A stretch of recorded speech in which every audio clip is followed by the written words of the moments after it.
Lesson Overview. Whether you use Windows, macOS, or ChromeOS, every modern computer shares the same basic ideas: a desktop, icons, menus, and windows for each program. The desktop. The desktop is the main screen you see after logging in.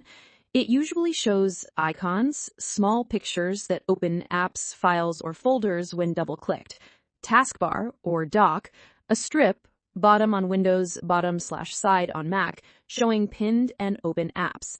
Start menu or launcher opens a list of all installed programs. System tray or status area, clock, Wi-Fi, volume, battery. Opening and closing apps.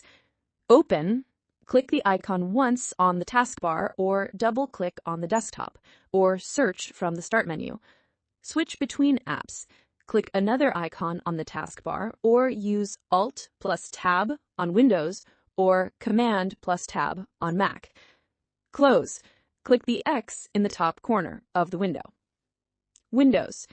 Each app opens in its own window. You can minimize, hide, maximize full screen, or resize by dragging the edges.